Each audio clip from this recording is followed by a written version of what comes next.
একদিন একই জলাধারে একটু বেশ তফাতে দাঁড়িয়ে একটা নেকড়ে বাঘ আর একটা ভেড়ার ছানা জল খাচ্ছে।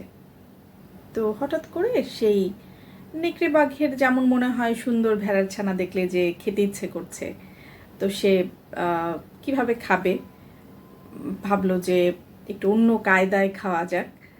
তো বলছে যে, এই তুই আমার জল ঘোলা করছিস কেন? তো যে ভেড়ার ছানা সে বলছে যে, আপনি তো উঁচুর দিকে দাঁড়িয়ে আছেন, আমি তো নিচুর দিকে দাঁড়িয়ে আছি, আমার পক্ষে তো আপনার জল ঘোলা করা সম্ভবই না। তো এই কথা শুনে নেকড়ে বলছে যে, জল ঘোলা করছিস আবার মুখে মুখে তর্ক করছিস, ঠিক আছে জল না হয় ঘোলা নাই করছিস, কিন্তু 1 বছর আগে তুই আমার নিন্দা করেছিলি। তো এই কথা শুনে ভেড়ার ছানা বলছে, 1 বছর আগে আমি আপনার নিন্দা করবো কি, 1 বছর আগে তো আমি জন্মাইনি। তখন নেকড়ে বাঘ বলছে যে, 1 বছর আগে তুই জন্মাসনি, তাহলে নিশ্চয়ই তোর মা আমার নিন্দা করেছে। তো এই কথা বলে সে ভেড়ার ছানার উপর ঝাঁপিয়ে পড়ে এবং ভেড়ার ছানাকে তার আহার হিসেবে গ্রহণ করে।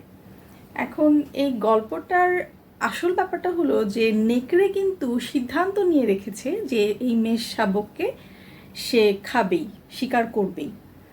তো মানুষ যখন কোনো কিছু সিদ্ধান্ত নিয়ে রাখে, মানে আমি বলছি যে এই নেকড়ের মতো যদি কোনো মানুষ থাকে যে একটা কিছু সে সিদ্ধান্ত নিয়েছে, একটা কোনো ক্রাইম করার, একটা কোনো কিছু করবে যে অন্যের ক্ষতি করার বা অন্যকে আক্রমণ করার, যে সে এটা তার সিদ্ধান্ত, এটা তার পরিকল্পনা, তখন না আপনি আসলে যত কিছুই করেন না কেন, যত কিছুই বলেন না কেন, সে ওই কাজটাই করবে।